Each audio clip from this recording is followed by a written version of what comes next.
Pets جو ہیں وہ مرنے کے بعد کہاں جاتے ہیں؟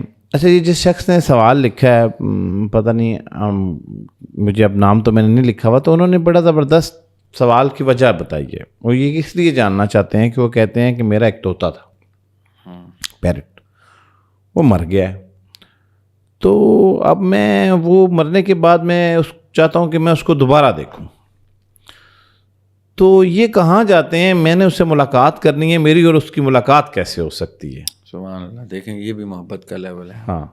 اچھا، ایک بات میں اس میں آج ایڈ کرنا چاہتا ہوں. ہمارے نا کچھ بزرگان جو ہیں نا اہل تصوف کے، انہوں نے ان کے سوال کے لیے میں خاص طور پہ، کیونکہ اتنی پیٹ سے کوئی محبت کرنے والا شخص میرے لیے بڑا خاص ہوتا ہے. یہ وہ خواص ہوتے ہیں جن کو میں ایڈریس کرتا ہوں. لوگ سمجھتے ہیں میں جب خواص کی بات کرتا ہوں تو میں پتہ نہیں کس کی بات کر. وہ شخص جو اپنے آپ کو کسی ایک صفت کی وجہ سے مخصوص کر لے، اس کی جیسے ہی کوئی خصوصیت نمایاں ہو جائے وہ خاص ہو جاتا ہے. یہ ہوتے ہیں وہ خاص لوگ.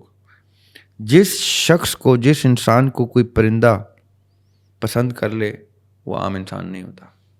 جس کو کوئی بلی، کوئی کتا، کوئی گھوڑا، کوئی چونٹی، کوئی مکھی، کوئی اللہ کی کوئی ایسی مخلوق جو زبان سے بیان نہیں کر سکتی اپنے محبت سے بیان کر دے، وہ خاص آدمی ہوتا. ہمارے اہل تصوف کے بزرگان دین لکھ گئے ہیں کہ روحوں کی اقسام ہوتی ہیں. میں یہ نہیں مانتا، البتہ میں یہ سمجھتا ہوں کہ وہ جب یہ روحوں کی اقسام کہتے ہیں نا تو وہ ذرا سا ایگزیجریٹ کرتے ہیں اور کہیں سطح پہ لے جاتے ہیں. جو اللہ تعالیٰ نے اپنی روح پھونکی ہے نا وہ آدم میں پھونکی ہے. صحیح. وہ جانوروں میں نہیں پھونکی. صحیح. جانوروں کی خاص ایک ایگزسٹنس ہوتی ہے ان کے اندر. وہ روح کی قسم کہا جاتا ہے اس لیے تاکہ اس کی عزت ہو جائے. جانوروں میں روح نہیں ہوتی. ان کا نفس بہت خوبصورت ہوتا ہے. ان کی آؤٹر لیئر جو نفس کی ہے نا، وہ ہمزاد جو ہوتا ہے جو ان کا. صحیح. میں نے اپنے جانوروں کو اپنے ڈیڈ سبلنگ سے باتیں کرتے دیکھا ہے. جانوروں کے جو ڈیڈ سبلنگز ہیں ان کے ساتھ. صحیح. میں نے اپنے جانوروں کو اپنے ڈیڈ سبلنگز کے ساتھ جہاں وہ کھیلتے تھے اکٹھے، انہی جگہوں پہ جا کے ان کے ساتھ کھیلتے دیکھا ہے. ٹھیک بات ہے نا. وہ مرنے کے بعد ان کے ساتھ کھیلنے آتے تھے. وہ مرنے کے بعد ان کے ساتھ کمیونیکیٹ کرتے ہیں. تو جن کا یہ طوطا ہے نا، وہ انہی جگہوں پہ انہی سینس کو دوبارہ ریکریٹ کریں تو میں آپ کو گارنٹی دیتا ہوں کہ ان کا طوطا ان کو ملنے آئے گا یہاں پہ، اس دنیا میں، اس زندگی میں. وہ تو بعد میں تو وہ ان کا انتظار کر ہی رہا ہے، یہاں پہ بھی ملنے آئے گا. ہر وہ جانور جو اس دنیا میں جاتا ہے، اس دنیا سے جاتا ہے، وہ جانور اسی دنیا میں رہتا ہے. اچھا. وہ جانور اپنے مالک کے آس پاس رہتا ہے. وہ جانور جس نے قتل کیا وہ اس قاتل کے بھی آس پاس رہتا ہے. اگر کوئی جانور سڑکوں میں قتل ہو رہا ہے، وہ بھول جائے کہ وہ بس اس کو مار کے دفنا کے آ گیا. اس کے بچوں کو ہانٹ کرے گا، اس کو ہانٹ کرے گا، اس کے ساتھ وہ سلوک کرے گا انشاءاللہ جو وہ ساری عمر یاد رکھیں گے. کیونکہ اللہ تعالیٰ ان کا انصاف موقع پہ دیتا ہے. ان کا حساب ادھر جو ہوگا وہ تو ہوگا ہی ہوگا، یہاں پہ ان کا انصاف موقع پہ دے دیتا ہے. آپ جانوروں کے ساتھ اچھا سلوک کریں، آپ یقین کریں آپ کی قبر پہ بھی آپ کے جانور آپ کو ملنے کے لیے آتے ہیں اور پروٹیکٹ کرتے ہیں اور آپ کا ساتھ نہیں چھوڑتے، زندہ بھی اور گئے ہوئے جانور بھی. جتنے جانور آپ نے آج تک پالے ہیں، ان کی خدمت کی ہے، ان کو کچھ آپ اس قابل ہوئے ہیں کہ آپ کے ہاتھوں سے، آپ کے گناہ گار ہاتھوں سے ان جانوروں کو اللہ تعالیٰ نے کوئی روٹی پہنچا دی ہے، تو یہ آپ کے اوپر اللہ کا فضل تھا. اس جانور نے آپ کا خیال رکھا ہے کہ آپ کے ہاتھ سے وہ جان کے اس نے روٹی کھائی ہے تاکہ آپ کے گناہ بخشوا سکے. وہ جانور آپ کو بخشوانے کے لیے آتا ہے. جانور آتا ہی صرف اور صرف گناہ گار لوگوں کو اس کو محبت ہو جاتی ہے. وہ کہتا ہے کہ میں، اس کو نظر آ جاتا ہے آپ دوزخی ہیں، وہ کہتا ہے مجھے اب اس سے محبت ہو گئی ہے، میں اس کی دوزخ کیسے بچاؤں. تو وہ جان کے بھوک کہیں اور سے نہیں کھائے گا, وہ جان کے آپ کے پاس آئے گا کہ اس کے گناہ دھلتے جائیں گے. جب تک آپ جنتی نہیں ہوتے وہ جانور آپ کا ساتھ بھی نہیں چھوڑتا. یہ جانور اتنا بڑا فضل ہوتا ہے. اور جن لوگوں کے جانور دنیا سے چلے جاتے ہیں ان جگہوں پہ جائیں, ان گھر کے ان سپاٹس پہ ان کو یاد کریں کنسنٹریشن کے ساتھ, تو آپ کو وہ جانور ملنے آئیں گے, آپ کو محسوس ہوں گے, آپ کو نظر تک آ جائیں گے اگر آپ وہ نگاہ رکھتے ہیں تو. اور جہاں پہ جانور ملے خدا کا واسطہ ہے اس کا خیال رکھیں.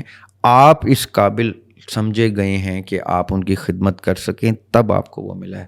یہ مت سمجھے کہ میں انسان ہوں, میں اس کے وہ خاص ہے جو آپ کو, آپ جیسے عام آدمی کو خاص کرنے کے لیے آ گیا, مہر لگانے آ گیا.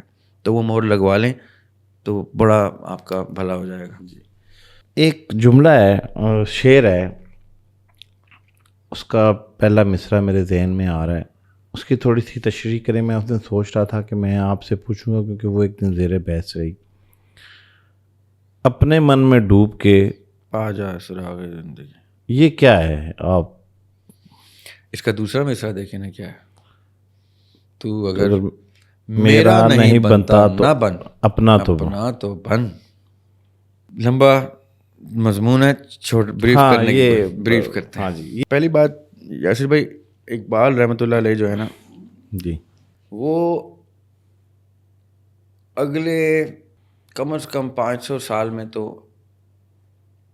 ان کے معیار کا, ان کی سطح پہ, جس سطح پہ وہ گفتگو کرتے تھے, سوچتے تو پتہ نہیں وہ کہاں تھے. ابھی بہت کم چیزیں وہ بیان میں لائے ہیں. جو بیان میں اس معیار کی چیز لا رہے ہیں ان کے تخیل کا اندازہ تو لگایا ہی نہیں جا سکتا. کتنی چیزیں آپ کے ذہن میں آتی ہیں, آپ کہتے ہیں میں بول نہیں سکتا. وہ کتنی اوپر کی چیزیں ہوتی ہیں. بیان ہمیشہ بہت نیچے کی سطح پہ چل رہا ہوتا ہے. کیوں؟ کیونکہ اس نے ریپرکشنز دیکھنی ہوتی ہیں, ریئیکشن دیکھنا ہوتا ہے. تو بیان ایسی چیز نہیں کی جا سکتی جس کا ریئیکشن کسی بھی سطح پہ کوئی فساد جنریٹ کر سکے, کوئی ڈیمیج کر سکے. اقبال کی تخیل کا معیار تو ہم ڈسکس ہی نہیں کر سکتے. اقبال کی گفتگو کے, اقبال کے شاعری کا معیار اتنا بلند تھا یاسر بھائی کہ ان کے ڈائلیکٹ میں کبھی کبھی وہ اللہ سبحانہ و تعالیٰ کے پرسپیکٹیو سے ڈائلاگ شعر کی صورت میں بولتے تھے. خدا بندے سے خود پوچھے, بتا تیری رضا کیا ہے, تو اگر میرا نہیں بنتا نہ بن, اپنا تو بن. یہ وہ from the perspective of the lord بول رہے ہیں کہ اپنے من میں ڈوب کے پا جا سراغ زندگی. ہمارا ابھی ہم نے ڈسکس کیا ایک انر ہے, وہ اللہ تعالیٰ کی پھونکی ہوئی من روحی چھوٹی ہے, جب لگاتے ہیں عربی میں تو وہ پوزیشن شو ہوتی ہے. یعنی بیت ہوتا ہے گھر, بیتی میرا گھر, پوزیشن آ گئی اس میں. روحی میری روح, قرآن میں اللہ تعالیٰ کہہ رہے ہیں جب میں اس میں اپنی روح پھونک دوں تو سر بسجدہ ہو جانا. یعنی وہ گاڈز پوزیشن ہے, ہمارے اندر ایک گاڈز پوزیشن موجود ہے. اقبال کہہ رہے ہیں کہ sink drown yourself in to, جو ہم نے ڈسکس کیا تھا نا آواز والے سوال میں, کہ ہم ملیکولر موشن کو اتنا لے کے آتے ہیں کہ ہم روح کی سواری لے لیتے ہیں. اس شعر میں اقبال کہہ رہے ہیں کہ اگر تو نے سراغ زندگی لینا ہے نا, تو اس سواری کو تھام لے اور پا جا سراغ زندگی, کیونکہ آپ کی فلائٹ ہی پھر اوپر چلی جائے گی. لیکن دوسرے مصرع میں وہ کیا کہہ رہے ہیں, تو اگر میرا نہیں بنتا نہ بن. Once you take the flight with the speed of light of the soul, you will get all the answers and eventually you will become mine, تم میرے ہو جاؤ گے.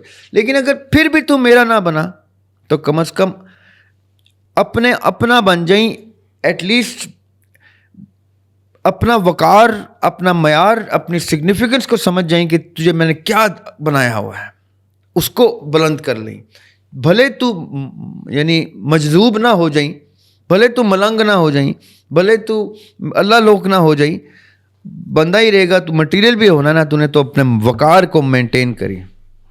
وہ ایک ادیم ہاشمی صاحب کا شعر مجھے یاد آ گیا, خطرناک شعر ہے. اس میں وہ کہتے ہیں,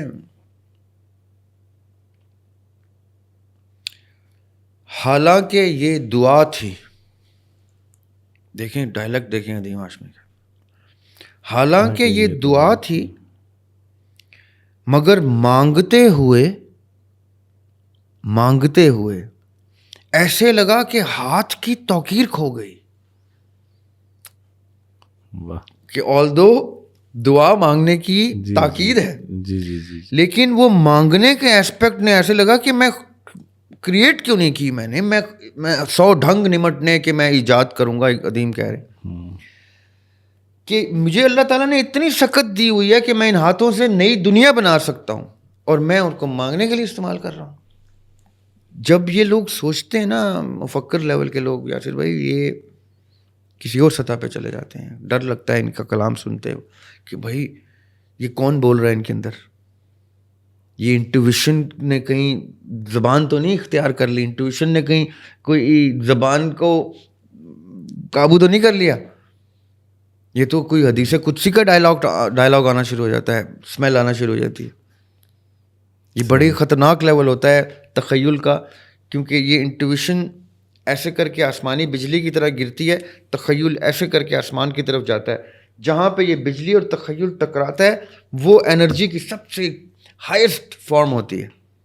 اس انرجی کو جیسے یہ ٹرانسفارم کرتے ہیں اپنے اشعار میں, تو کیا کیا ماسٹر پیس کریٹ ہوتے ہیں. صحیح.